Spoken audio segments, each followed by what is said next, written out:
I would now like to, and I would like the panelists to stay up here on stage. And I'll now introduce Kanika Dewan, President of the Bahrain-based natural resources conglomerate Bramco Group, chairperson and founder of Car Design Atelier, a design research and development company for mixed media finishes and sustainable design. And she's also a World Economic Forum Young Global Leader Class 2016. Welcome on stage.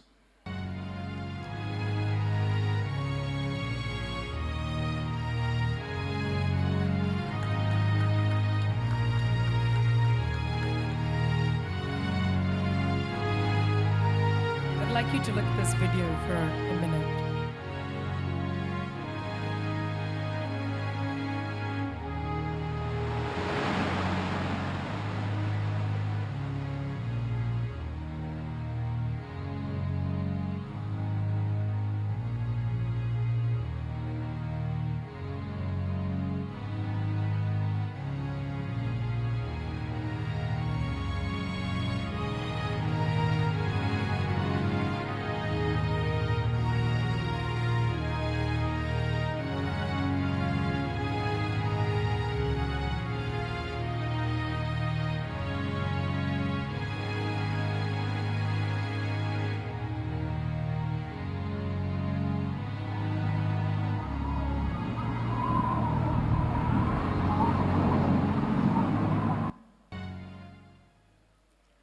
I guess most of you are thinking that what we just saw is a time-lapse depiction of everything that we've been talking about for the last couple of days, where we're headed on this planet.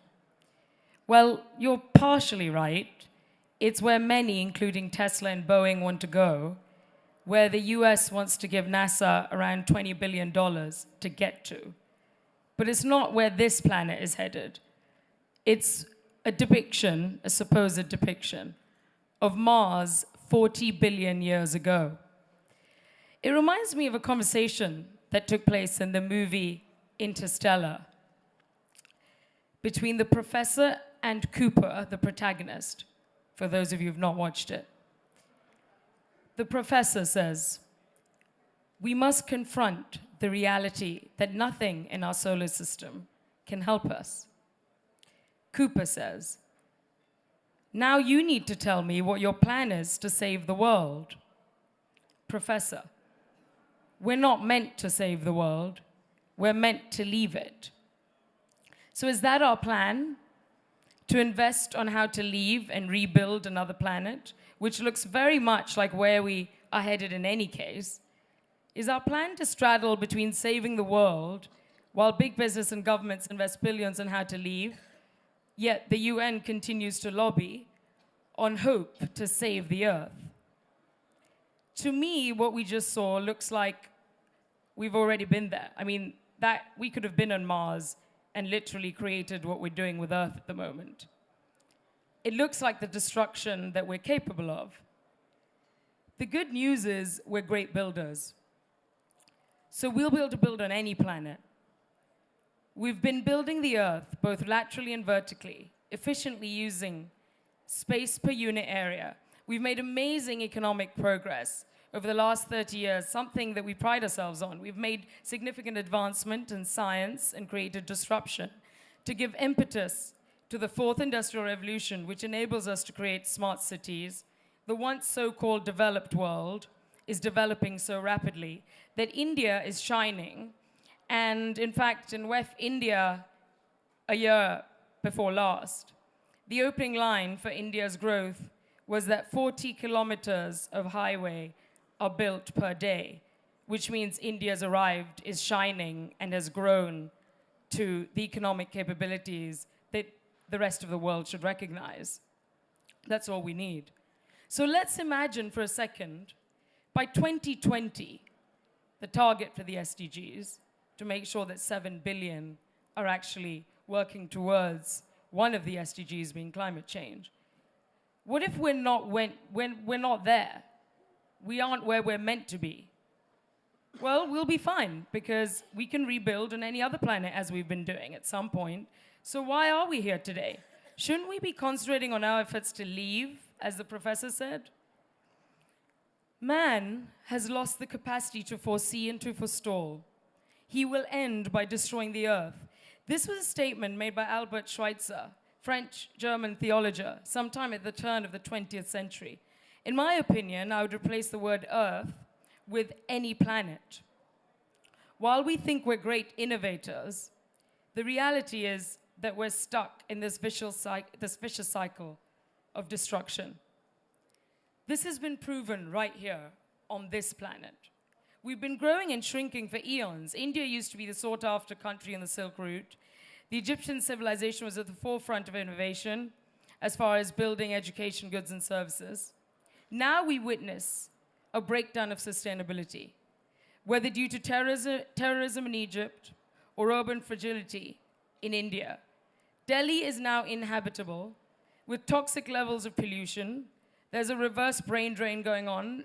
Everyone wants to leave, including high achievers, leaders who have a comfortable life.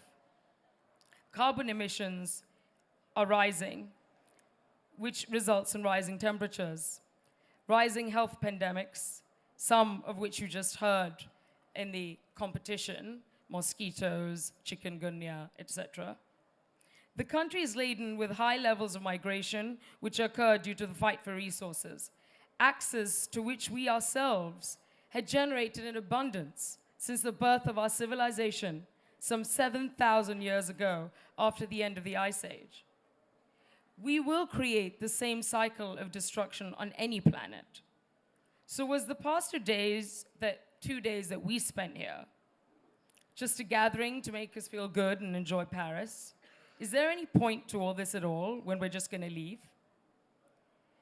The point is that we have brought to life to the planet. We've brought incredible abundance of resources since the inception of the human civilization. But what we need to do now is regenerate that life. We need to move beyond the sustainable revolution that Al Gore often refers to. We need a spiritual transformation to change the way we look at our planet and not fall into the same vicious cycle that we've been repeating for generations. At the moment, the global defense budget seems to be larger than the finance allocations encouraged through the Paris Agreement. In 2016, the US defense budget rose to $622 billion, 40% of the world's defense budget. So you can imagine how big the global defense budget is. We need to move to allocating resources towards peace and saving the planet versus creating borders of destruction which further contribute towards the devastation of climate change. We just talk about Korea's testing of missiles. Our fear is a balance of power. But when does the news ever talk about the carbon footprint of these tests? Our governments pride themselves, and economic development is defined by defense budgets. In fact, India itself, on Indian Republic Day, most of what is showcased is the latest war aviation, machinery, and equipment. Apart from the devastation that was created by 9/11, you can only imagine what the carbon emissions of war and terrorism were. And one often forgets that when we spend money on defense, we need to think about peace and the impact that has on climate change. We need to return where we started. We lost our way somewhere, and we need to find it. And who's going to help? Sorry, can I just have a slide? I'm not sure where. So yes, I actually think he's one of the biggest, he's going to be the biggest help towards us reaching our Paris Agreement goals. Contrast inspires. Just as we had to reach this point to do something about something that philosophers had predicted eons ago, Trump's withdrawal from the Paris Agreement would catalyze the individual who needs to bring about change versus political leaders who drive change. We need to mobilize everyone to start working towards individual impact. The entrepreneur, we need to recognize the entrepreneur who sits at home and provides the goods and services out of their house to reduce the carbon footprint, but cater to society, which is what infrastructure is about. Why aren't we teaching the individual about the carbon footprint? Just as nutrition, the content of nutrition on every food product is listed on the back of packaging, why aren't we listing the carbon footprint of every single product that we produce? That's how you engage the individual. You don't have to worry about which leader signs the Paris Agreement, because what we need to do is mobilize the 7 billion people out there. We need a value-based framework. And we need to change the current gap if we're not to fall into that vicious cycle. And I have a little bit of a framework that we've developed to do this. Can I have the next slide, please? And because, we've lost our way somewhere, and how do we find it? Well, if we always remember the radar, and we jump to the island of utopia, the world that we're trying to create or go back to, what we need is the first step, is to renovate. We need to redefine infrastructure as a model that doesn't merely support facilities, goods, and services, but one that supports individuation and an interdependent web of global consciousness towards generating sustainably happy societies. The issue is, when you look at the Paris Agreement, you've got mitigate, adapt, and finance. We need to relook and renovate what that means. Renovate the meaning of financing. No, we need to, most of the people who are looking at the finance allocations are big banks who are looking at asset-based financing. What if this were to change? What if you don't look at revenue stream and you look at your high emissions of equipment and you actually get that as a negative on your revenue stream? Your revenue stream goes negative as a cash flow. So you don't actually get financed for big business emissions, but you actually get financed for how you contribute towards a sustainable economy which is sustainably happy. The Paris Agreement currently is non-invasive, but we need to adapt, and we need to adapt locally. For example, in a country like India, or in fact a lot of countries, how are you going to track the allocation of financial resources? What about corruption? Instead of rewarding big business, track it. So there needs to be an adaptation of that. We need to think out of the box and renovate. An audit body needs to be present. Human nature is not as enlightened as when it was given birth. We're happy with statistics and numbers. We say that India is doing well and only contributes to 6% of carbon emission problems. Yet New Delhi is suffocating in a cocoon of smog. However, the government is more concerned about the highways they build per day. The next part is we need to look at accountability. An example, myself. We were working on the Delhi International Airport project, an extension of it, just recently. And right after Prime Minister Modi had signed on with the Paris Agreement, there were a lot of changes that took place in the city. What they did was they stopped construction to see what happens when you stop construction for a couple of days. Is there an improvement in the pollution levels? Well, that was a noble idea. It's treating the symptom, not the root, but it was a step towards the right direction. But what happened? We work with PPPs, so the airport is a public-private partnership. What did the private entity tell us to do? When the stoppage went over a week, there was a decline in revenue. So I was called in for a meeting, and I won't name names, but with the private entity, and I was told, you're going beyond the specified deadline. And we said, yes, that's right, because there's a stoppage of work all around the city. They said, well, you need to start working at night. And no one's going to know because there's no security. And we'll shut the cameras off. That's where we need to track accountability. That's where we feel there needs to be a hybrid of what's going on with what happened with Kyoto and what's happening with the Paris Agreement. The other part is definition. We need to redefine what sectors of society are important. Rather than looking at vote banks of the youth, we need to also go back. If we want to go back to where we returned, we need to go back to look at the signs. We need to look at the elderly population that's often missed out. They're giving us the signs. For example, in India, the hospitals are full with elderly population suffering from lung problems currently. I just came from there, and the hospitals were completely full. Every doctor was talking about this. That's a sign. We're not running out of time, we're just not listening. That's what we need to focus on. We need to redefine who's important. if we really want to reach the entire population. We then come to asset-based financing, which is the A of our radar. Asset-based financing and asset-based thinking.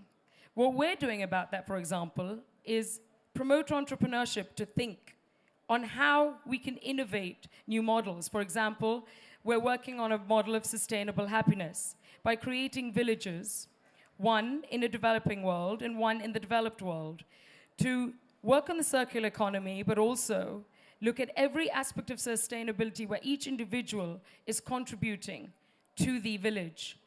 In essence, everything from the mobile house to the toilet that you're using is creating energy in a sustainable fashion. These are the type of projects that we need to see, where businesses are willing to take the risk.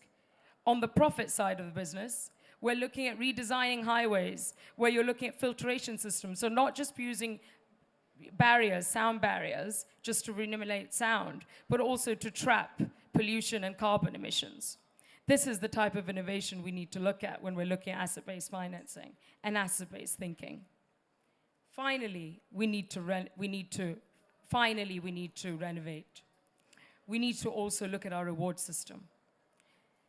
The press often rewards a soundbite. The press will often reward big business on one hand, where big business will end up contributing to sustainability, but on the other hand, it'll be a zero-sum game. Just like I told you at the airport, there's an entire budget set aside for solar cities, for solar panels, and rainwater harvesting. But on the other hand, when you're looking at carbon emissions from the machinery and equipment used, there are no strategies to prevent that. They want to work at the night to avoid measures that the government are taking, and there isn't really an internal commitment towards sustainability or towards saving the planet. It's really looking at the bottom line. It's revenue-based. So how do we get there? We need to look at individual reward systems. We need to cater to individuals who often wouldn't be recognized. Have we ever spoken to individuals who've survived the tsunami? We haven't. You don't really see them on the news or in Hollywood. At the end of the day, we realize that climate change is blind to borders. It is blind to politics and is blind to power. We will be well on our way to open our eyes and rage against the dying of the light. Thank you.